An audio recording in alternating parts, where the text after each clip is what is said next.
How you going, guys? Curtis from Cutting Edge Engineering. Today's job, we have a pair of blade lift barrels off a Cat 24M grader that have come in because they have cracks around the trunnions. The 24M is the largest grader built in the world right now. It weighs in at 65 tonne, it's nearly 16 metres long, 5 metres tall, and its blade width is 24 feet. These were specifically designed for maintaining the haul roads on open cut mines. And there are two of these cylinders on the grader, one mounted on the left, one mounted on the right, and they are to lift and lower the blade.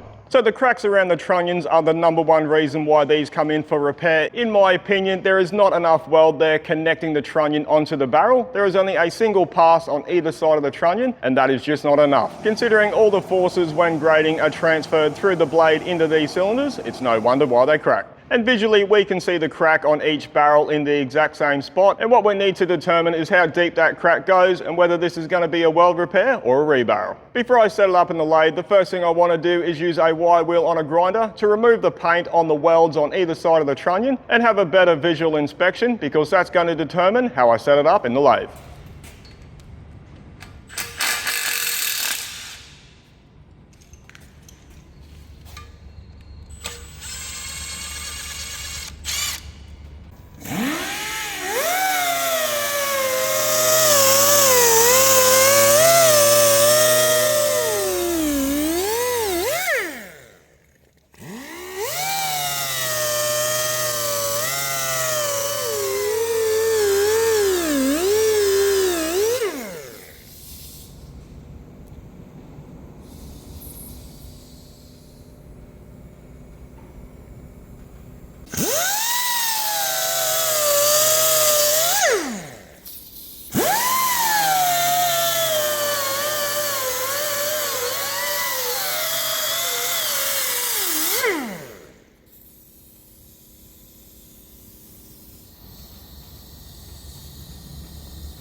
Ooh, another one.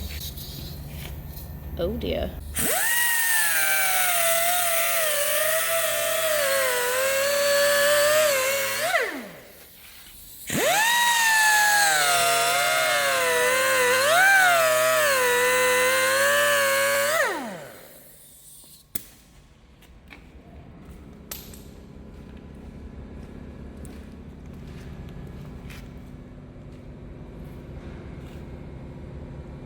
So now with that paint removed, we can easily see that there is a crack on only one side of the trunnion. But on that side, there are two cracks. They are 180 degrees out from each other, and it is right on the load point when the cylinder is being used. So I'm going to do the same to the second one, and I am expecting the same result.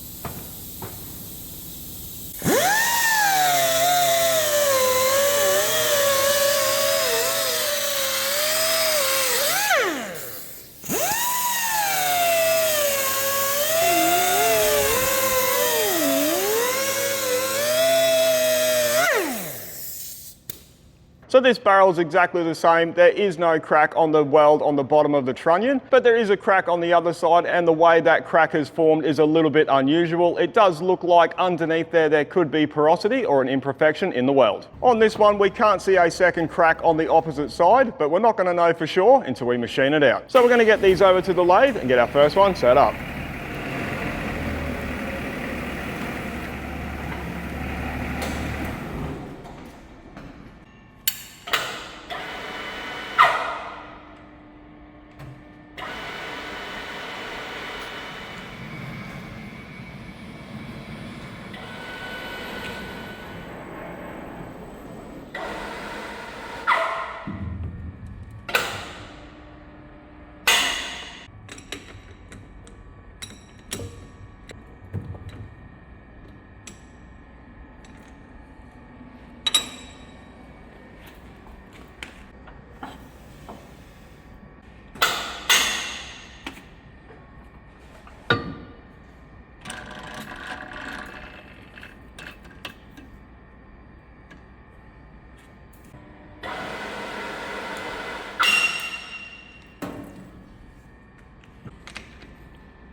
So that's set up, but before we start machining, I'm going to test run it just to make sure the barrel is running true.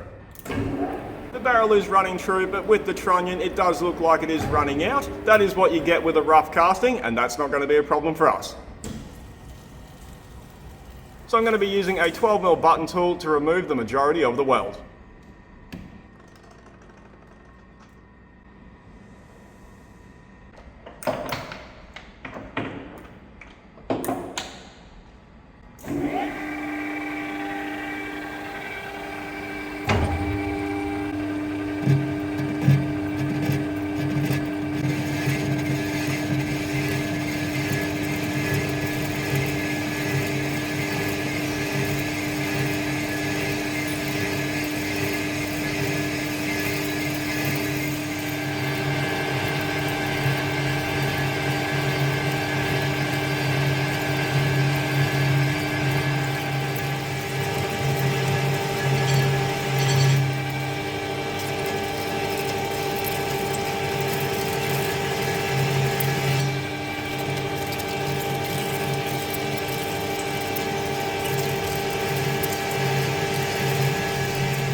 So now we've removed most of that weld, we do have a better visual of the crack, and at the moment it does go all the way around the trunnion. It's something that is a good sign. There is no hydraulic oil coming back through that crack, so it means the crack doesn't go into the barrel. Hopefully it's just within the weld.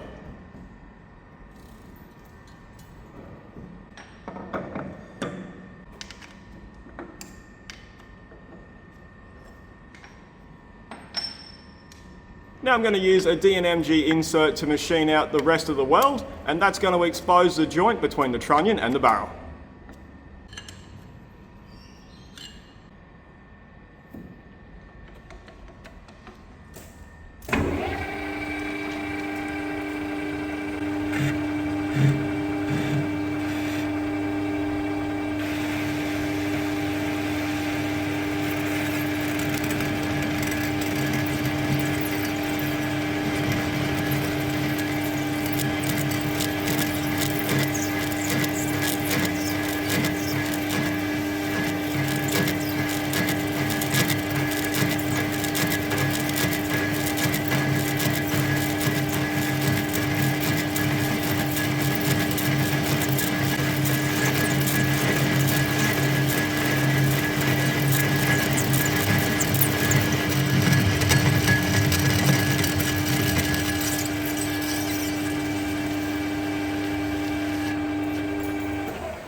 Righto guys, so I've machined out all that weld material and I am confident that there is no crack going into the barrel. We can see there is a line that runs consistently all the way around it, and that is the joint between the barrel and the trunnion. A clear indicator that there is a crack in the barrel would be there is a lot of smoke during the machining process, and that is the hydraulic oil leaching through the crack and being machined. And we didn't see any of that. Another indicator is there'll be an inconsistency in the sound when you are machining if there is a crack present. So this one doesn't need a rebarrel. All we're going to need to do is weld it up and hone out the tight spot. But before we do that, we're going to get this one out of the lathe and get the other one set up.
So I'm pretty curious to see how this one machines because of the formation of that crack. It'll be interesting to see if we find any porosity or imperfections in the weld.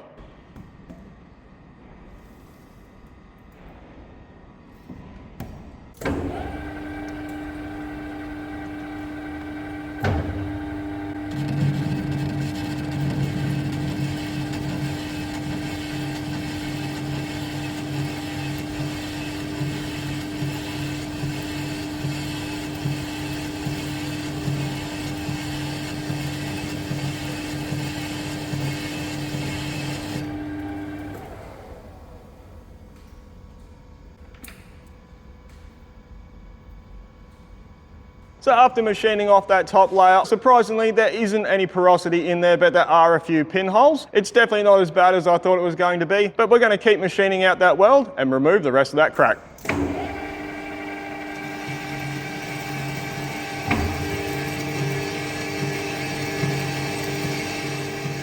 So we are getting a little bit of smoke, but I'm not concerned about that because it is not hydraulic oil. It is grease from around the trunnion, and I can tell that not only by the way it smells, but the colour of the smoke is a little bit different too.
So we machined out the rest of that weld and we didn't find any crack into the barrel. So it is the same result as the first one. What we're going to do now is get this one out of the lathe so we can get them welded up.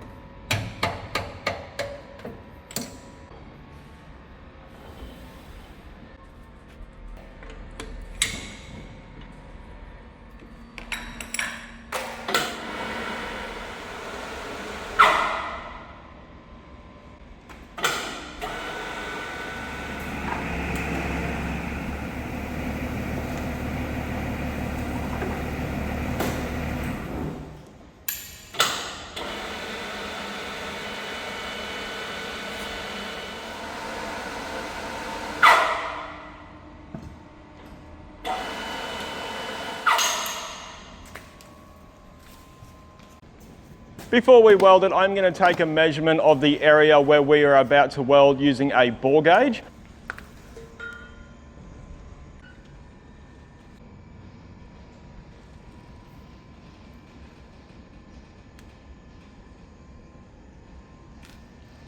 I'm going to set a 0 point there, and after it's been welded and cools down, we'll use our bore gauge again to see how much it shrinks.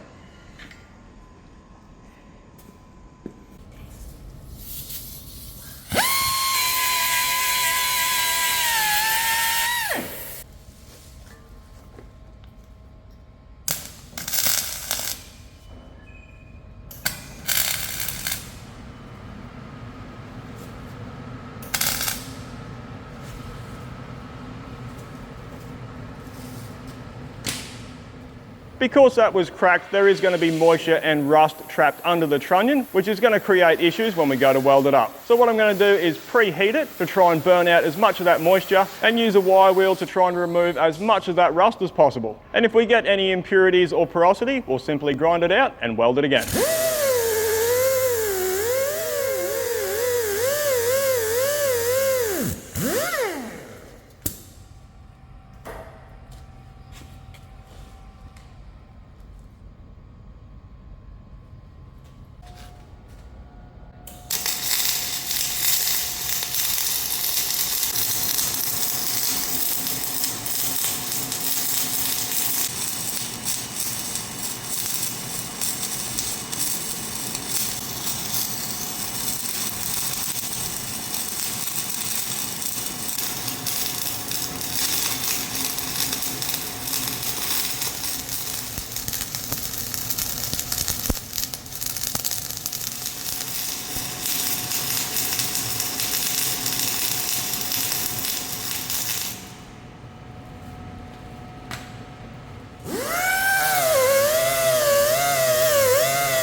So I did run into a few porosity issues, so I'm going to grind the entire thing out and weld it again.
Oh my God.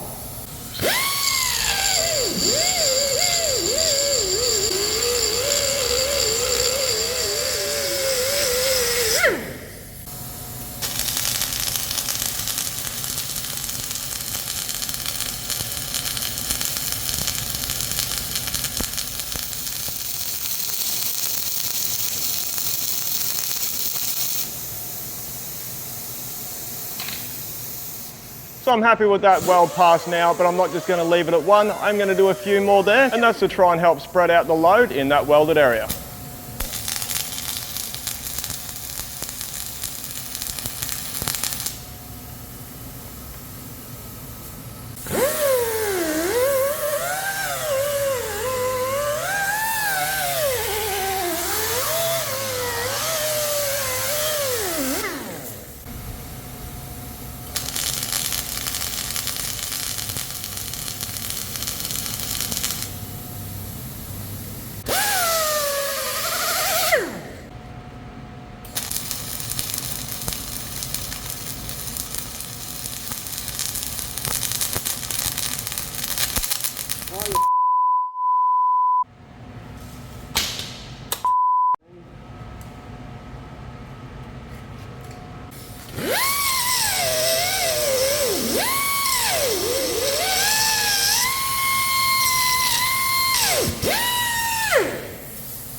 going on? Is it that same spot? Yeah.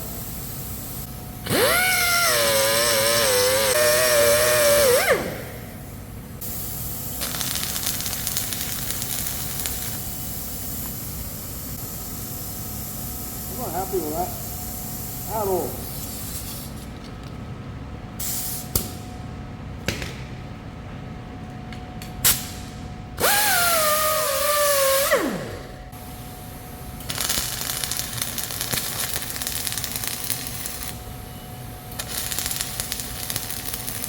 Oh.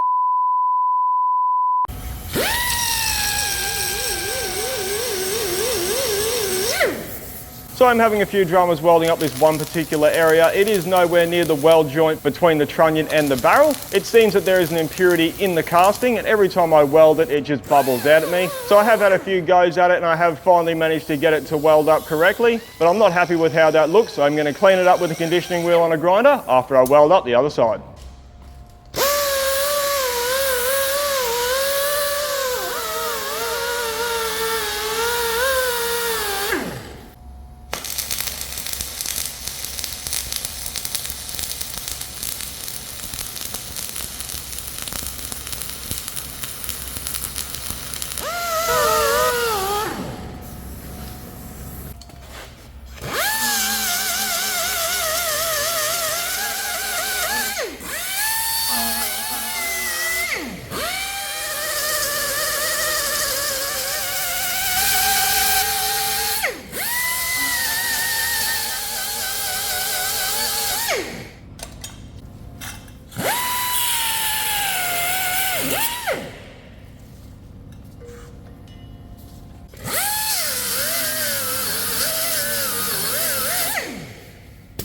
So that's our first one welded, and we need to let that cool down. So while we wait for that, we're going to get the second one welded up as well.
Righto guys, so that's our second one welded. Even though I had to grind out and re-weld that first layer, I didn't have anywhere near as many problems as the first one. And I'm really happy with how it turned out.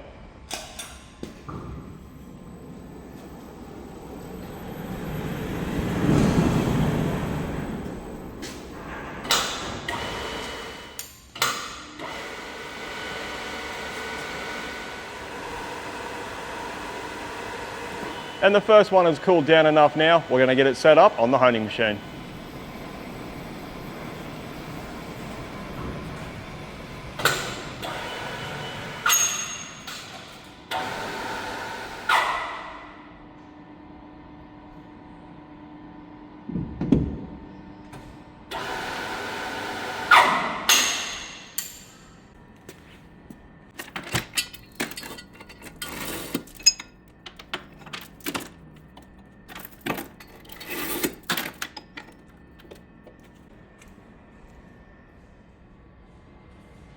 Before we hone it, we are going to throw the bore gauge back down there just to show you how much it shrunk. Whoa. So that's actually shrunk 0.3 of a mil, which is to be expected considering the wall thickness on the tube and the amount of weld we put around the trunnion. First thing we need to do is hone out that tight spot, so we're going to start with a set of roughing stones.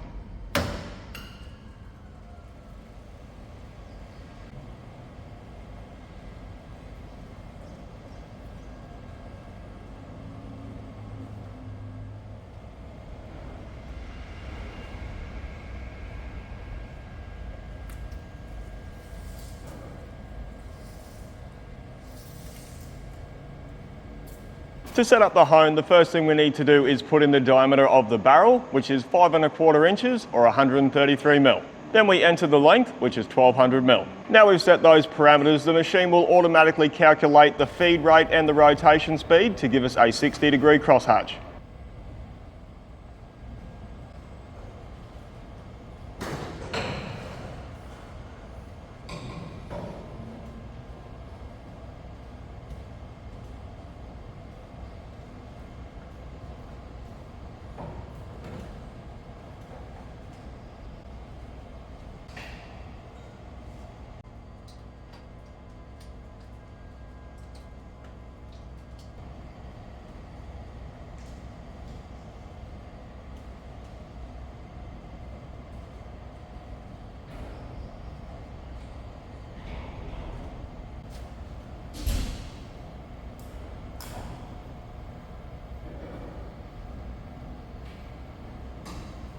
Then we need to set the position for the start of the stroke. And then we set our limit switch.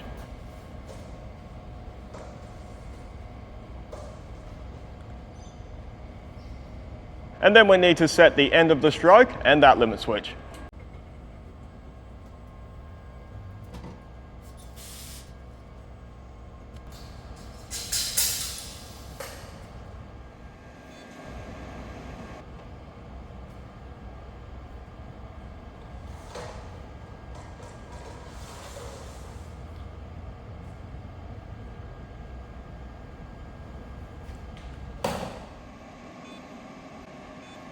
We're also going to turn on the coolant.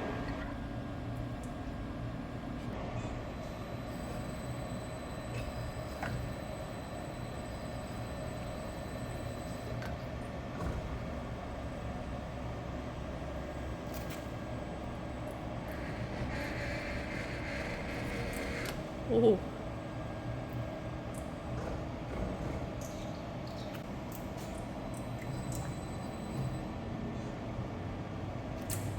To start with, I'm going to do it manually. I'm going to control the carriage feed by hand, and I'm going to expand the stones using the hand wheel until I get a feel on where the barrel is.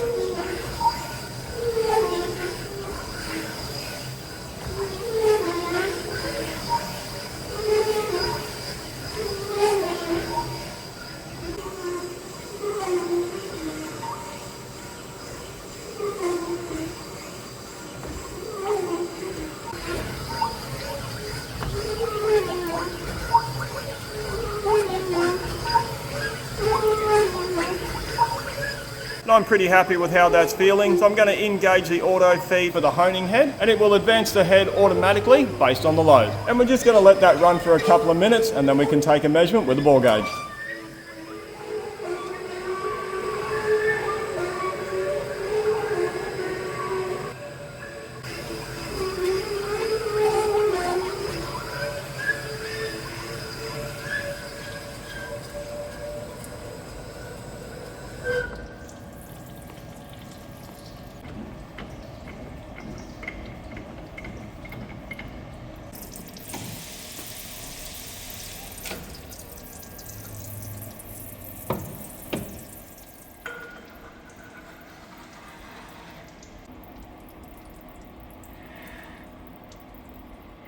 So that's measuring 0.15 of a mil undersized in that tight spot. So that means we've got 0.15 of a mil to remove. So we're going to run the roughing stones for another couple of minutes and then take a measurement.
So that's measuring pretty much the size. Now we're just going to run the hone the full length of the barrel with the roughing stones, and then we can put in the finishing stones.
Righto guys, that's the honing completed on this cylinder, and that is measuring at 0.03 of a mil oversize, which is going to be just fine considering the OEM specify on a standard seal group it can be 0.2 of a mil over and still function correctly.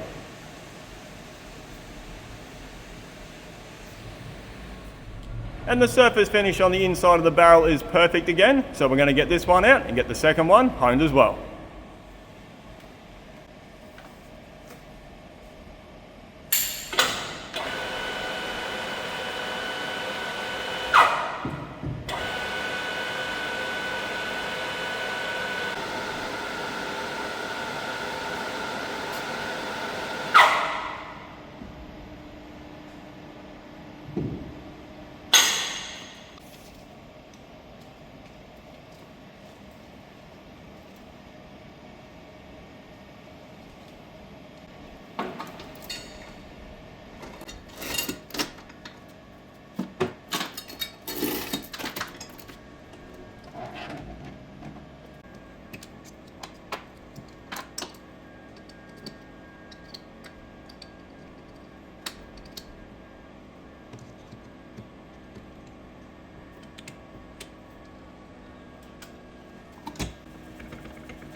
So that's our second one honed, and that one is measuring plus 0.05, which is well within spec, and I'm very happy with that surface finish.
Righto guys, so that's this job completed. If the customer was to replace the barrels from the OEM, they would be looking at about $5,000 each. So doing the weld repair was definitely an economical option for them. Hope you enjoyed seeing it. Thanks for watching.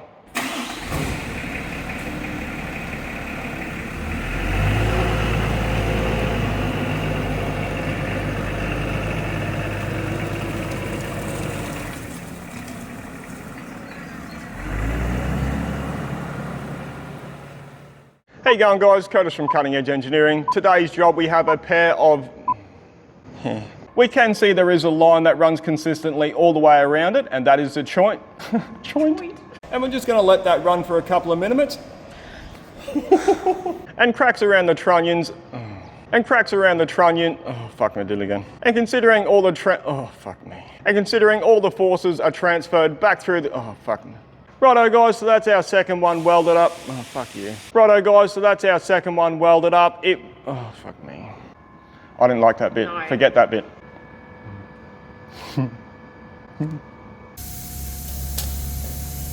Oh, you fucking...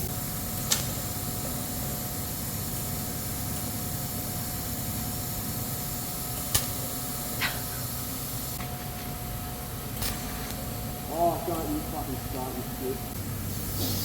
Oh no! What?